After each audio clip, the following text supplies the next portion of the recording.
she's a doctor. Hi, I'm Dr. Dovec, and she's a dietitian. Hey, I'm Hannah Schuyler, and together we are the Weight Loss Collab. Yes, and I am so excited. We have a patient today on who is one who is very dear to me, my dear friend. This is Christie Woodard. And today we are talking all things about the entire journey from wanting to lose weight to the story of how we ended up on the operating room table doing bariatric surgery.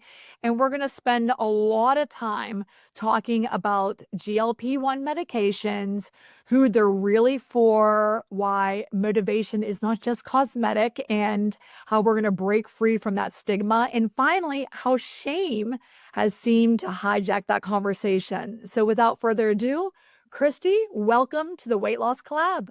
I'm excited to be here. I'm a fan of the podcast, so it's like, Oh, or why not? Oh, wait. We were just getting ready, and I was like, normally episodes are like this long. And she's like, oh, I know, I listen. Oh, okay, perfect. Exactly. Oh my gosh, so good. So I really want to introduce everybody to you. And I know it's kind of a very high level, generic kind of question, but can you talk a little bit about your story and just your struggles with weight and kind of what brought you even to the why of wanting to have bariatric surgery and just sort of how your journey began? yeah, sure. So I kind of grew up a normal weight, right? Didn't really struggle with my weight that much, but I thought I did, But I hit my 30s and I was having kids. I was recovering from that. And I used to be a smoker. And I quit smoking and hit perimenopause kind of all around the same time. And I went to quite literally an 80-pound weight gain almost overnight. It wasn't overnight, but it felt like it. And before I knew it, it was completely out of control. I was at my heaviest 260 pounds. I was miserable. I had uncontrolled GERD and acid reflux. I was taking multiple meds a day. I was having multiple medical tests done to try and figure out why I was having so many issues, endoscopies and pH manometry tests and just all the things. I was pre-diabetic. I had hypertension. I'd also tried running when I was heavier, and I started running in 2014, and I was doing it, but I was really having a hard time.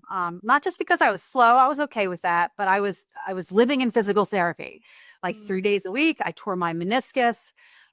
It was a mess, and I couldn't get out of my own way, and I didn't see how to fix it until a few years before I started following. Well, I had a couple of friends from school who had embarked on a weight loss journey with you when you were in Baltimore. And I started following you and I was watching them. So just quietly from the wings. And I watched them change their life. And I watched them going from being someone who never showed a photo of themselves, or if they did, it was the photo of their kid directly in front of them, to being like, hey, look at me. And I thought, wow, if they can do that, I mean, does that mean that's something I can do? And I think it took me 2 years of watching that and following you for me to hit that button that you used to have. It was like, call me or I'm ready or something like that. Get started now, baby. And I was like, get started now. And they were like, I've moved to Florida. Of course, yeah. And I'm finally ready, and she's out of town. Done. So for me, that the moment though to like really decide to do it, it was a couple of different things. So I was I'm an HR director in my real life. That's where I'm at work right now.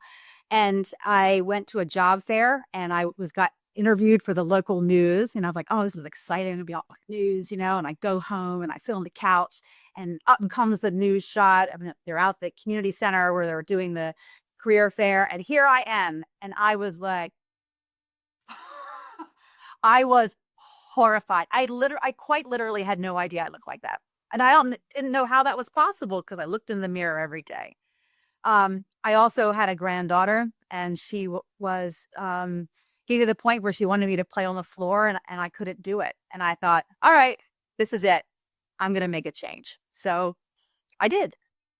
Mm.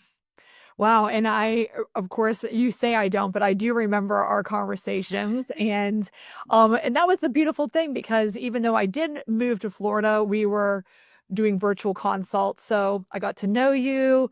I really adamantly said, if we're going to do this, we have to do the gastric bypass, which I know was a tough decision. And I know a lot of people who are listening who might be in that pre-op stage, they might still be wrestling whether the sleeve is better, the bypass is better, because the sleeve is very popular. You can find no shortage of people who've had the sleeve and have shared their stories. So ultimately, you trusted in me to do it, but I know that was a tough decision for you. It was, because I went into it educated. Like I read all the things, right? As all the things that you said, but I was educated by the internet, right? Not by, by my own medical history, maybe what was best for me. So I was like, well, I'm going to do the sleeve because that's less invasive. Oh yes. And that's going to be best for me. And I told you that. And to your credit, you were like, well, we could do that. However, you were suffering with debilitating. That's your opening line. Yeah, as soon as you get reflux, we're like ding ding ding ding ding. And I knew how miserable I was. So I was like, no, I don't want that to get worse. And so I listened to what you had to say and decided, well, am I going to listen to the, Google, or am I going to listen to my doctor who has looked at all of my scans and looked at all my blood work and has talked to me, and I decided that was what I should do. And thank God I did it, because my son-in-law went the other way with another doctor, and his recovery was so much worse than mine. He was in so much more pain than I was in from the sleeve. And it turns out he needed a revision with you. I know, alert. I know, spoiler, you'll get that bypass, but one way, shape, or form anyway. I'm just trying to save you a very important step. Yes. Yeah. Well, not only did you have the bypass, you've done absolutely exceptional. You're clearly my poster child. I just love having conversations with you around all of this. But tell a little bit about the results from the bypass, like where your highest weight was the day of surgery, how low you got, just kind of how that early post-operative journey was. Sure. I think, like most bariatric patients, some of us don't exactly know our highest weight, because you get to the point where you refuse to get on the scale. Mm-hmm. So I know what my highest recorded weight was, which was 260 pounds. If I was honest with myself, I probably was in the 270s, I would guess, somewhere in there. But when I knew that I was going to take this road, I did start paying a lot more attention to my diet and trying to mimic, the things that Hannah taught me that I was going to be needing to follow with the surgery. So when I went to you didn't tell me I had to lose weight, but I was just really trying to be better, not perfect, better. And I think I started on surgery day at like 235. Oh, wow. Which is where I was on that day. And I had the surgery, and I flew from Maryland, which, seems like a daunting thing, but it really wasn't. It was a direct flight on Southwest down there. I rented an Airbnb. And now with the surgery center, you have a hotel that's right next door, but rented an Airbnb, had the surgery, and flew home on the third day. And it was fine. The first day, I don't remember a lot of it, because I didn't feel great the first day. But after that, I felt fine. I walked all around the neighborhood where I was staying in Baldwin Park, and flew home without an issue. And people ask this all the time on the Facebook page, like, how long should I take off work? I mean, realistically, I could have gone back to work on Monday. It wouldn't have been that big. I could have, but I knew that this was changing my whole life. I just changed my whole anatomy. I just flew all the way to Florida and had surgery. So I was going to take 2 weeks off, and I was going to figure this out, and I was going to make sure I knew how to get the protein and the water. And I'd started pureed foods before I went back to work. For me, I thought that was important. And for folks who I've talked to who've asked my advice and what I think, that's what I recommend if they're able to do that. Mm-hmm. Certainly you don't have to, but I think it does help if you're investing in your health to take that extra time. Yeah. to kind of go for it. Yeah, no doubt about it. And the thing that I love about you just openly saying my weight was probably 270, I was 260, I got down to 235. Like, you're sharing these numbers, which, it's hard to say that out loud, especially when you're in the messy middle of it, when you're going through it, and to say, but now you were interviewed recently, and I read a quote that you had, and I love it because you're essentially saying, like, I do not gatekeep. You said, I speak openly about bariatric surgery because I believe silence is what allows misinformation to thrive. Many people feel pressure to hide medical treatment or surgical treatment because they anticipate judgment, particularly once they are no longer visibly obese. But you were like, no way. I put this on my Facebook, on my Instagram. I tell my friends, I tell my colleagues, I put it in the HR. Like, I believe in this so much so because I am so happy that my life has changed. So you have the surgery, you go home, you go through the 2 weeks kind of to get it all right.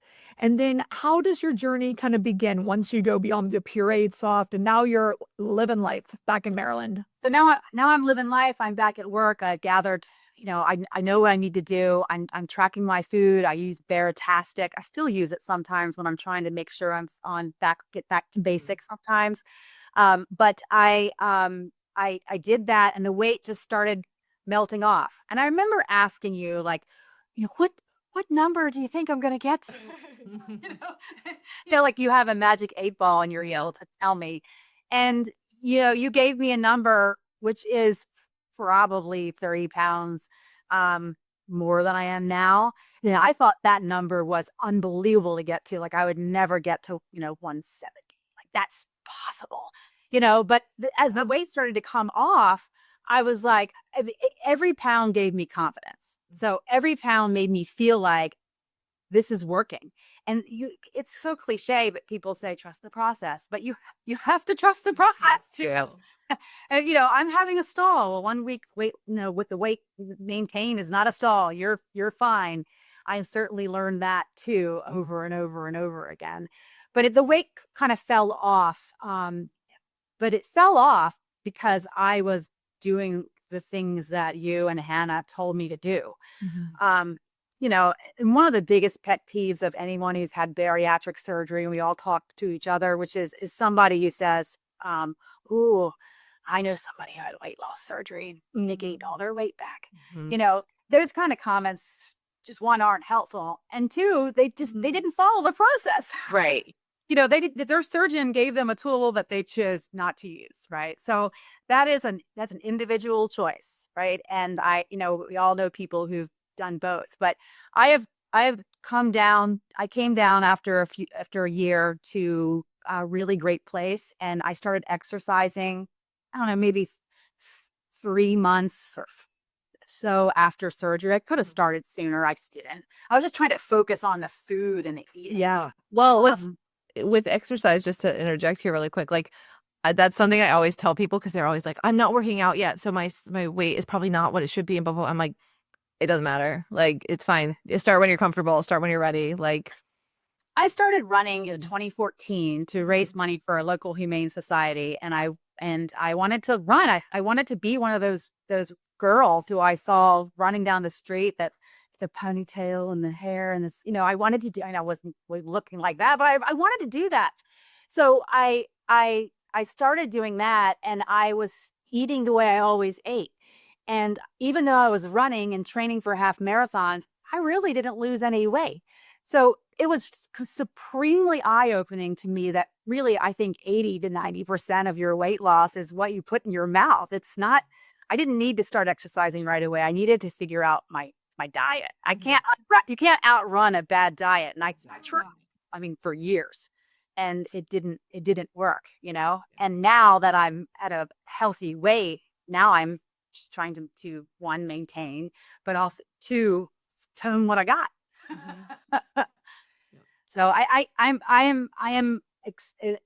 guess I'm sometimes evangelical about weight loss surgery. Even my husband will say to me, why did you need to tell the waiter? Like, you know what I mean? Like, because I'll like, oh, I can't order yet because I'm having this glass of wine or whatever, and I need to wait 30 minutes.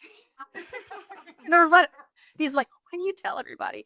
Because sometimes, people ask me questions. And sometimes people are like, oh my God, I had weight loss surgery. And then we could start talking, or I don't know. I feel like I've done a good job of dispelling a lot of misinformation and miseducation out there, whether it be just here at my workplace or in my friend group, and I continue to do that as much as I can. Yeah. I love that. I know. I get the same thing from my husband. He's like, you over explain everything. I'm like, deal with it. I think it's a plus. I'm a sharer. Okay. It's a massive plus. Absolutely. Hannah, what do you think about her statement there? I love that you can't outrun a bad diet. Yeah. Pretty common belief, I would say, in the nutrition world of like, yeah, you can't out exercise a calorie, too many calories. Like, because while exercise burns calories, obviously, it's usually not as much as you think it is. Like, even if you're wearing a fitness tracker, if you're doing this, like, unless you are truly in like a controlled system, we can't really tell how many. It's an estimate of how many calories you burn. And also, like, most people aren't gonna push themselves to that point of really doing that. And then a lot of times too, it's like exercise makes you hungry.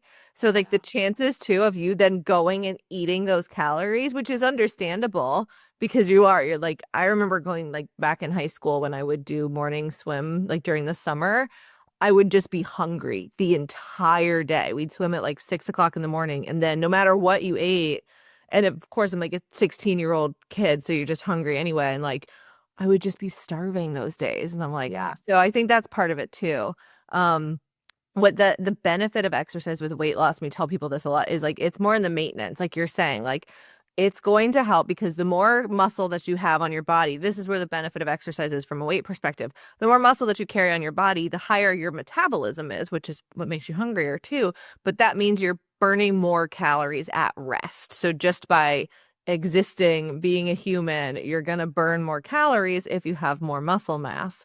And so that is where we know that that's the kind of the benefit in that maintenance phase. And then, too, like if we look at, like you look at your arms, they're so toned and like you can see your skin is great. Like you get that support, that underlying muscle structure support, which helps, and so many other benefits of exercise health wise too, of course.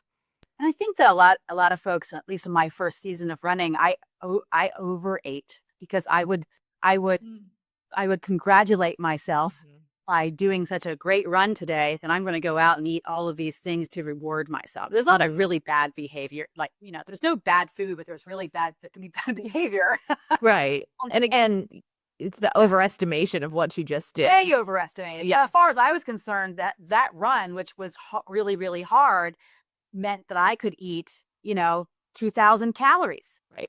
Did not mean that. I gained weight that first season. Mm-hmm. Well, speaking of running, like tell us about your current running journey and what that looks like now. Yeah, completely different. It looks completely different. So as I mentioned, I started running when I was overweight, and I was doing a few local races, and I started doing the very fun Disney races. I did a bunch of those. I even ran a marathon. That was my lowest weight for running in 2018. I always wanted to do something called running 50 states. So you're running a certified half marathon in every state in the country. But it was one of those kind of secret goals, like being this current weight or feeling the way I feel or being able to bend over and pick up that pen on the floor and not hurt my diaphragm, that things that I wanted to do, but I knew was just out of the stratosphere. Like I couldn't do it. So I'd met these crazy people who were running 50 states, usually wearing something that has like the 50 states on it and it colored in with the different states that they've done. And it wasn't until I had gastric bypass in actually my surgery anniversary is next week. So over 4 years. So it was a year later. And I had run my first race after gastric bypass. I ran a race in Richmond, Virginia. And I thought, because I saw a bunch of 50 staters and I was like, I think I want to do this. And I was sitting on the couch during the holidays and a race popped up for the Las Cruces half marathon in New Mexico, which is where my mom was from. And I was like, oh my God, it's like a sign.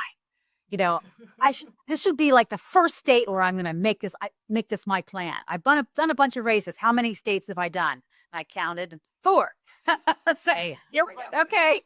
So I signed up with like 3 weeks notice and booked the plane ticket, flew to Las Cruces, New Mexico, and ran my 5th state, which is the first of my 50-state journey. And I ran 11 states last year. Wow. So I finished 2025 with 34 states. I have 6 states planned, only 6 states planned so far for this year. So hopefully I'll finish this year with 40. Wow. So I'm so excited. Like, this would be off the table. Like, I could never have done this ever if I had changed my life. And what's been the best state so far? Ooh, it kind of depends. So I would say New Mexico, because it has that emotional attachment with my mom. But also, I'm of a certain age where the Oklahoma City bombing was very imprinted in my brain, and running Oklahoma for all of the bombing victims, I thought it was the easiest race I've ever done, because you ran with purpose. Yeah. So you're running for purpose. I could have run that twice, probably. I felt so good. And then some states are just beautiful. You know, Utah is like probably the prettiest place I've ever been. It's stunning. Running La Jolla, California, running Newport, Rhode Island, running in Maine, running down the Cackamungus, I'm saying it wrong, highway in New Hampshire downhill. I mean, wow. I have seen some really beautiful places, and I've been places that I thought I'd never go. I went to Kansas City this year, Missouri. I went to Nebraska. I went to Kansas. I went to Iowa. I went to Cincinnati. I never thought I'd go to these places. I think when you live on the East Coast, you think the middle of the country is kind of a flyover, but it's not. Yeah, Kansas City is super cute, actually, too. You're right. I loved Oklahoma. I mean, I thought Little Rock, Arkansas was super cool. Like, there's lots of great places. Awesome. I think Hannah and myself, we're going to be at the finish line when you complete it. It's going to be so, I mean, we have to be there. Yeah. I wonder what will be that finale there. Hawaii. Have you done it? I was going to say, we got to go to Hawaii. Where are we going? I considered, like, one of the things you could do is I'm in Maryland, so it's 50 states, so you don't have to do DC, but you can do DC. It's a 50 states plus one. I could make my 50th state DC, which is more, it's more available for family and friends to call it other than let's all go to Kauai. Yeah. or Alaska. I'm like, it's gonna be one of those 2 states. Probably it could be like, oh. So I haven't decided yet, but I've the whole Northeast is done. Yeah. Incredible. The whole left side is done. I'm kind of working my way through the middle and some of the southern states. So yeah. Well, and probably just availability of races and things. Yeah. Too. You can't run the South in the summer. No. You would die. No. I would die. You can't walk the South in the summer. Yeah. I know. But none of that would have been possible without the changes that I made. So I love it. And I've tied a lot of my success into my ability just to stay active. You don't have to run a half marathon, but you do have to move your body a little bit. Yeah, absolutely. Yeah. I mean, you're doing exceptional. And like you said, like, you're putting in the reps, you're running. I know you work out, you have a home gym, you're eating clean, you're doing all the things. And then you had a little bit of weight regain. I did. So it was about a year ago. I am doing all the right things. I mean, I think, you and Hannah would say that I am a pretty good patient. I know what to do, follow the rules. And I was following the rules, and I was gaining weight. So at first it was just a little bit, which I don't get too excited about a pound or 2 or 3. And then it was 4 and 5 and then 6. And then I stopped looking. And then I didn't look for like 6 weeks, which is a bad pattern to get into for me. So I thought, get your butt back on the scale. And I got on the scale and I was like, holy crap, what is happening? So I went back to basics. I went back to my app. I started tracking my protein. I started tracking my water. I'm looking at my, like, eating too much fat. And I really wasn't doing anything different than what I'd been doing all along. Mm-hmm. And I had, at that point, I was pushing 20-pound weight gain. And I'm still running and I'm still doing all the things. So, while, the surgery, changed my anatomy, it didn't fix the disease that I have, which is obesity, which I didn't know. I didn't really know that until it started happening to me. Mm-hmm. So that was scary. Yeah. Yeah. I was afraid of going back to where I was. 20 pounds is not back to where I was, but I was afraid of going back to where I was in this big slide. That in my mind, I was like, it's over. What am I going to do? So I called Body by Bariatrics. And what am I doing wrong? We're probably like, nothing. Just Nothing. yeah. You're perfect. And I think that sometimes, not to speak for Hannah, but sometimes we're like, all right, let's get you in with an appointment with Hannah. Let's talk nutrition. Like you said, let's go to the basics. Oh, and sometimes it's obvious, like, oh, that smoothie king run where you think it's healthy or something that you're doing. Like Hannah can just say, oh, there's a pattern here. This is easy fix. And there you go. But oftentimes I think that we're just as frustrated as you are, because I do believe you. Like, we check your labs, like when we check your insulin level, that there are certain things on your blood work that are basically going to out you, whether you tell me you're perfect or I can see objectively, yeah, you are doing all the right things. Your insulin level is super low. Your hemoglobin A1C is low. Your liver functions look great. Like, there's all these different things. And you have a quote, another one, during that time where it does mess with your brain, because you do see yourself like, no, no, no, no, I got this taste of what like freedom felt like. And now I'm like threatened to potentially go back. And that is something that is so scary. And you said, I noticed in my training, my recovery time, my overall endurance, beyond just the physical impact, I felt like my confidence was starting to shift and my sense of identity. I become, this poster child for weight loss surgery. It felt as though I was slowly losing parts of myself that I had worked so unimaginably hard to reclaim. Yes. And that's a dark place, even though outwardly people are like, dude, you're at like 150, 160 or whatever it was. You were 270. Remember, you're down 120. Like, where is the problem here? When you talk to friends who haven't experienced weight loss surgery, they don't understand that, because they're looking at me and think I'm normal or normal weight. But I felt completely out of control. And even those 20 pounds, I could feel it in my knees. Like, I can't remember that number my orthopedic doc told me, but I think it's like 8 pounds of pressure for every excess pound of weight. So you feel that, by running the kind of miles I'm running.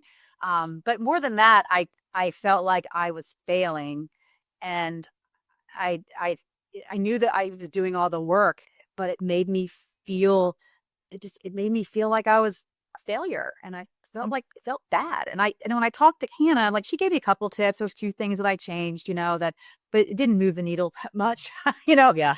And and that's when I was like, you know what, my body, I still have the disease of obesity, even when you outwardly look at me and you think, well, she's a normal weight.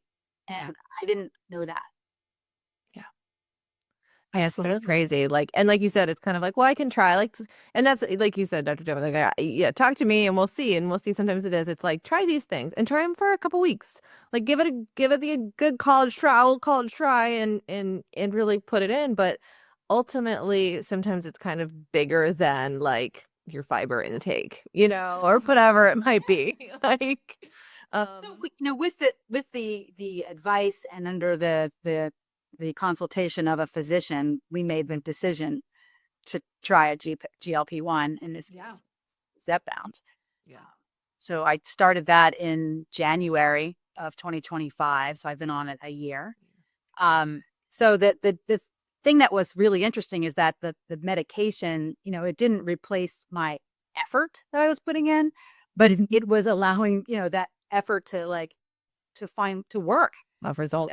I'm still eating the same thing for breakfast I was eating a year ago and I was eating 2 years ago. I'm still doing the same things, but that extra weight came off. And I'm maintaining. But the decision to do it, at first I felt like I was, like, my God, how many chances do you get? You had bariatric surgery and you're going to get GLP-1s and wow, this, what's going on? And that's coming from other people who are putting that on me. The world is saying that I don't deserve weight loss treatment because somehow I want to be skinny and it's some kind of vanity thing. And that's not at all what it's about. It's about being healthy, and it's about being confident and being able to walk into a room and feeling like me and not feeling like I'm pretending to be someone I'm not. Yeah, absolutely. Well, and you're also just so petite. Like you're a tiny little lady. So like those couple extra pounds do also make a difference to you. Like, we can look at people in different bodies and things like that, that like, Yeah, I mean, the first it's 20 gonna, pounds coming off a 230-pound frame, weren't that big of a deal. You could oh yeah, can tell that much, tell little, but right. 20 pounds off of this frame is It's much different. Yeah. yeah. Yeah. Definitely. So I want to talk about that moment when you were like, and you and I, again, we're very close and we are messaging, and you talk to Hannah and you talk to me, and we have just a really, casual conversation and relationship, and we can be very candid with each other. And again, I knew you were doing all the right things, but I do remember, and you're not unique in this, that it is like you're saying, like, I already went through surgery. And for you, you're saying, like, well, how many chances do I get? But I do also think that a lot of people think, like, well, I did surgery. Why do I have to do something else? Like what gives? I did the ultimate treatment, the most effective treatment that exists to lose weight and keep it off. Isn't that what you say, Dr. Dovec? And it is. And now I'm saying, I think we need to add a little bit of a GLP-1 on, where I'm seeing the most superb, almost as close to like perfect results I feel like you can get. But I feel like we need to add it. And I know that you were a little reluctant. So can you talk just a little bit more about your mindset through that, as we were kind of talking about first, just, the basics of what it is and the logistics of how it would work and your insurance and this and that, but also just like kind of from an emotional standpoint of deciding, all right, I'm going to the pharmacy, I'm picking this thing up, and we're going to get started. Okay. I don't think I told you this. I think I had the prescription for a month before I picked it up. There you go. So I was, I understand that GLP-1s are a lifelong medication. So I knew that going into it. And I knew I needed more help, but I was honestly, I guess, stuck by the judgment I felt I was going to feel from others, both in and outside of the bariatric community, from my friends who are bariatric, from my friends who are, just because they don't understand how it works. And it wasn't even so much I was worried about side effects, because I can certainly now know that everybody has their own journey. Everyone's side effects are a little bit different, if any at all. And that wasn't that. Honestly, it was more about shame and feeling like I didn't deserve it. Like somehow I didn't deserve to have that opportunity. And that, again, and I don't feel that way at all now. And I am completely on the other side of that, but it's put on by the misinformation and miseducation on the news, and from what people are getting on for social media, from influencers and all these different places, that isn't exactly fact. And they're not getting it from a medical professional. They're getting it from some, pay website or some influencer. They're not getting all the information. So it just puts out all of this stuff that then people like me absorb. And now I have this incorrect idea about what GLP-1s are and how they'll work for me, and how they can be a very important piece of my treatment of obesity. That's what it is. It's a treatment for a disease that I have. Yep. Absolutely. And we've talked about this before, but obesity is like one of the few diseases, which again, people don't always recognize that it is a disease. And I think that's the first thing. But that people get shamed for treating. And I think that's the big thing in the media too. They're like, oh, this celebrity lost weight by taking, of course, they always say Ozempic, which is diabetes drug. Stop it. But they always say that, oh, who's on Ozempic in Hollywood and whatever. And so they took, and it's like, yeah, but you know what else you guys did? You made fun of them and you gave them grief for being, having excess body weight prior. So what should they have done? Should they have gotten shamed for this or for that? Like, there's the two options. You're going to shame them one way or the other. And it's like, you wouldn't shame them if they started a statin for their cholesterol levels, like, or a high blood pressure medication, or if they had diabetes, if they treated that. Like, So it's one of those few things. And I'm sure too, I mean, thinking about, if you're thinking shame of taking these medications, I'm sure also access to these is, could be something where it's like there's such limited access or challenges to access. And so it's kind of like, oh, why do I get this and other people don't? I could see that also being something that like crosses your mind of like, If you're I already got to have the surgery and now I also get this. right. If you're not visibly obese, people think the medication is optional. Like that it's, cosmetic, which is not a word we should be using. And it's not true at all. No. I mean, I was on semaglutide for a couple months last year.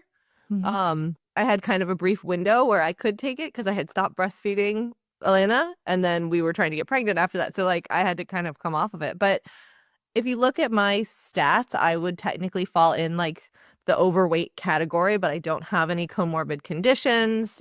People don't generally, of course we all see ourselves one way, but people don't generally look at me, I don't think, and say like, oh gosh, she's really big or anything like that. But I technically was but it was like, technically I don't qualify for this medication from like an insurance perspective. But yeah, I took it and it was like, it helped. I mean, again, I was a year postpartum. Like I was like, I need some help with this, with this body right now. And like I said, I had to stop, and then now obviously can't take it right now. So. No, I think that, yeah, I mean, that's the whole thing is about everyone has unique motivators to want to lose weight, get healthy. Labeling it as strictly a vanity, skinny women getting skinnier and getting an Ozempic face and sunken in, and like you're like, oh geez, I don't want to look sunken in. I mean, there's that too. Am I going to be a freak? But I think, and I would love to hear like from okay, so you did the medication and you lost the 20 whatever plus pounds, and now you're like at this unimaginable kind of new set point goal weight, in this maintenance phase, but. I would love to know like how it actually felt it worked on you from like an actual, like we hear all the time about like this food noise going away, or like your regulation on how hungry you are changes, or like satiety signaling and like all those things. So how did it actually work on you? Yeah. So when I started it, I was nervous about side effects. I've talked to people who've taken it. It runs the gamut of different types of side effects. I didn't really have any. I haven't all along. I probably took 2 weeks, and I started to notice that I was no longer spending a lot of my time thinking about what I was going to make for dinner and then what I was going to have for snack at lunchtime. And this distraction that's constantly going on in the back of my mind where I'm thinking about what I'm going to eat next, which I didn't even realize had gotten so loud again, kind of went quiet. And that was the biggest thing. So I the satiety, feeling full, that it was about 2 or 3 weeks, I really started to notice that. So, being bariatric and having all of the education that I had to be able to go into that surgery to be successful, I knew that I needed to keep up with my protein. I wasn't going to get Ozempic face, which is that's such a weird, I hate that. But I know what I need to do to do that. And I wasn't trying to lose a lot of weight. I was just trying to get back to that where I was and stay there,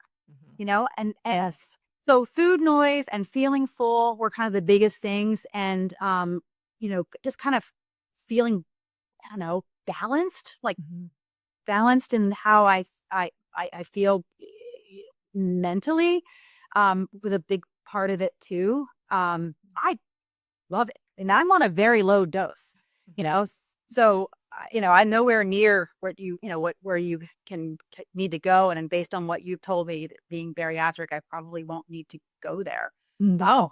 But I'm maintaining. So, and I think that's the sweet spot. And that's where this like whole idea of this being truly an individualized, personalized journey, it comes in. I do think everyone's heard me say this many, many times on this podcast and outside, that who goes on these meds? So obviously there are people who have very high BMIs that want to try it. Maybe they don't want to do surgery. Maybe they are someone that is in the overweight category that doesn't maybe quite qualify, if you will, by insurance standards for surgery. Maybe it's somebody who is already had surgery, like yourself. And those who respond the best out of all the categories are the post-op bariatric patients. And now we've been treating probably over 1,000 people who've been on this. And I'm absolutely identifying the trends. And I think this is going to come out more and more and more and more. That again, after surgery, your numbers go up, your GLP-1s, you add this, it's a very synergistic impact. So what you're talking about with the side effects, which are typically nausea is the big one, constipation, maybe some of that reflux, which for you, that would be a horrific thing to come back after, obviously the bypass helped to get rid of that. But I think that because you're such a super responder, you are able to stay at really low doses. So it starts out at 2.5 milligrams, then it can go to month 2 at 5, then 7.5, 10, 12.5, all the way up to 15. And you've been maintained on what dose are you on now? 5. Just 5. Mhm. That's like a drop in it. And so sometimes everyone's variable. It's just like sizing. Don't worry about whatever the dose is that you're on or the size that you're on. But I think that some people, they're frustrated. They don't really see results. But what they don't realize is technically you're not therapeutic until you're at that 15 milligram weekly dose for quite a while, which doesn't happen until at least 6+ months of treatment. So the fact that you're on 5 milligrams, you're on a whiff of it. It's nothing. You're barely on anything, but it's just enough that it's working for you and you're not having those side effects. And I'll share this because he doesn't mind that I share it. But my husband has elected to go on a GLP-1. He's probably going to listen to this, so he'll hear it and hopefully he'll be okay with it. But Hi, Woody. hi, Woody. So he was overweight. Not he's very tall, so it's kind of hard to tell. But he's we're in our 50s now. He's gained some weight, and we're not as active as we used to be. And he made the decision to kind of try and get rid of some of that abdominal fat that's kind of dangerous as you get into your older years here. And he started it, I want to say 6 months ago, maybe. So, and he's not bariatric, right? So watching him do this is completely different than my journey. And he came out into he's gonna hate how I'm saying this. He came out into the kitchen on Sunday and he goes, "I've got a problem." And I thought, oh my God, he's cut off a finger or something. And I turn around and he's standing there because we're going to Disney in a couple of days. And in his shorts that he bought down in Orlando a couple of months ago, and he's holding them, at the waist. And I was like, "What?" And he just lets go and they just fall straight off his. So he has lost 25 pounds. And I actually took a photo of his lunchbox the other day. It's like, so he packed, he's got grilled chicken and celery and a protein bar and a cheese stick. And I'm so proud of him. And what I see happening to him is what happened with me, which you start losing a few pounds. It gives you the confidence that you can move forward. And he's only on 7.5. Which is amazing. He's, moving up slowly. He has a few more he has some side effects, which he is managing with Prevacid and some medication for helping with constipation and stuff. But with that, he's fine. So he's doing so well, and I couldn't be prouder. And I've watched him struggle. I mean, doing most of the right things and not being able to lose the weight, and he's doing great. So I'm excited. I love to hear that. I didn't want to bring them up, but and you guys are just great together. And I do think, especially when both like a couple, we love our pairs, whatever, mother, daughter, friends, when you have that support system, and that's why we always are talking about community, which is something else I really want to talk about, is that why that is so critically important on this, whatever your weight loss journey is and whatever twists and turns or road that you're on, not to steal your whole big idea there, but yeah, I mean, I think that that's so cool. And I think I can see you guys have a great relationship. I know you guys just had your big anniversary. It was what, 25 years? Yeah, last year. Yeah. I mean, unbelievable. So, but I feel like you guys are better than ever. You look better than ever. I'm sure he does. I haven't seen him, but just, I love it all. But speaking of community, so some people don't have that person in their life that, wants to go through this or might be reluctant. And so that's why we have a huge community. We have our Facebook community with almost 11,000 people in our private support group. We have our support groups that meet monthly, once a month through Zoom. But we're doing our huge in-person meetup with you as one of our main speakers at May 1st and 2nd here in Orlando at the Rosen Shingle Creek Resort and Spa. And I would love just like get a little sneak peek for people out there about like, well, I heard her talk here. Like, why should I go to an event like that? And why are you also investing your time, your energy, coming back down to Orlando again, getting a hotel room, doing all the things? Like, why is that event important to you? Well, you're right. Not everybody has a community. Living where I live, besides these two friends on Facebook who had weight loss surgery, I didn't have a community. I had joined the Facebook group, and it's the same group you have now, many years ago before I even decided to have surgery. And that was my community, as well as some on Instagram. Like, you were my community, right? I needed to find a way to connect with people who knew what was how I was feeling. I will just say that I came down to Orlando in September for the mindset retreat. Yes, and that was incredible. And I will say too that I did not tell people that I was on a GLP-1 until that retreat. Because that retreat was about shame. We talked about shame and getting rid of shame. And Dr. Laura Graybow, the bariatric therapist, talked a lot about that. And I told my table mates, and I was like, it was totally helpful. So going to a retreat like this, being around like-minded people, and I've been to another bariatric retreat in the past, and this is for anybody. You don't have to be bariatric at all. It's so inspiring. I left that retreat in September feeling like $1 million. Like, all the things I feel are normal. All the things I'm doing are normal. She and he and everybody's feeling the same way. I'm okay.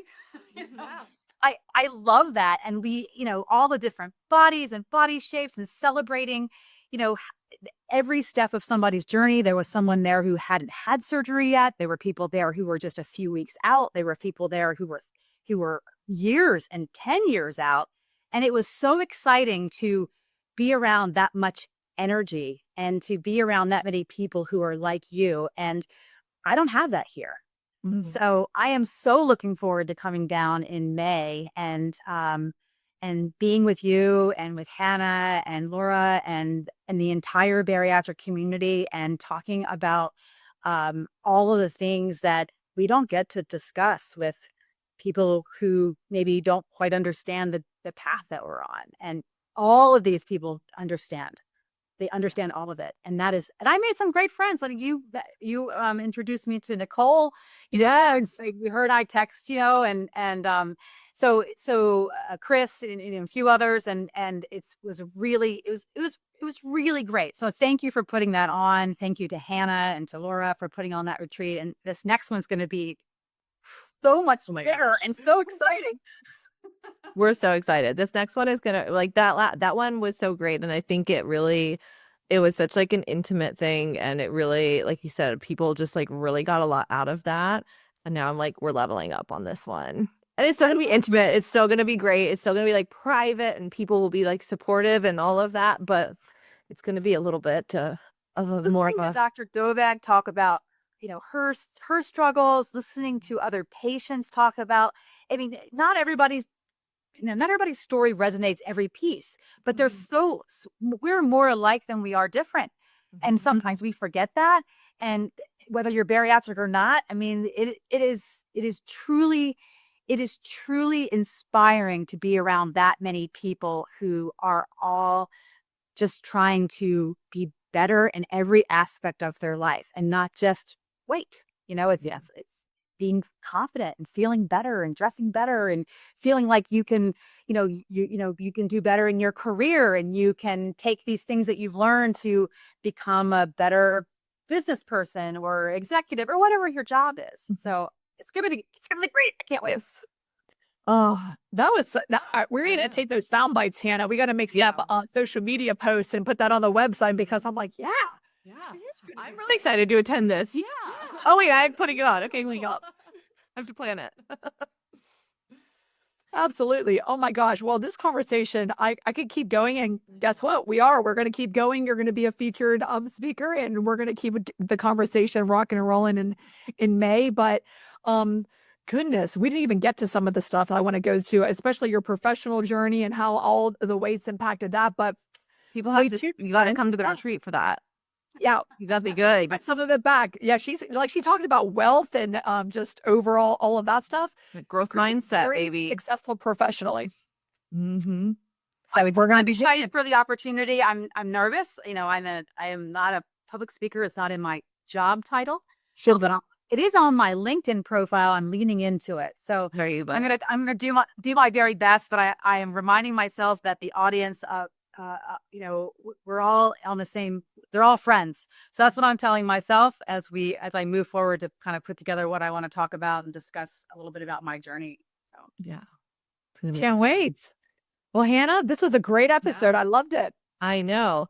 Well, thank you so much for joining. Like we said, we're really excited for seeing your whole journey from back Yes. in 2022, 4 years later, you know, seeing you kind of go through the ups and downs, and like we all watch you on social media and we see all your races and we see Woody and all of that. Like, and we just love that. So we're so excited. So that information just for everybody is that Body by Transformation retreat in May 1st and 2nd in Orlando, Florida, at the Rosen Creek Shingle Resort and Spa. So that's in Orlando. All the information is on our website.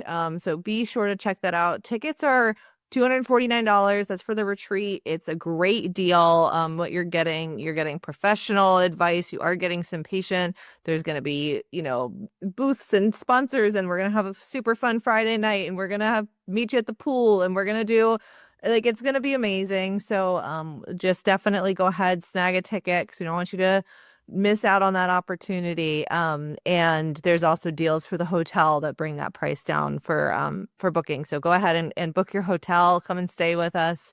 We're going to have a blast.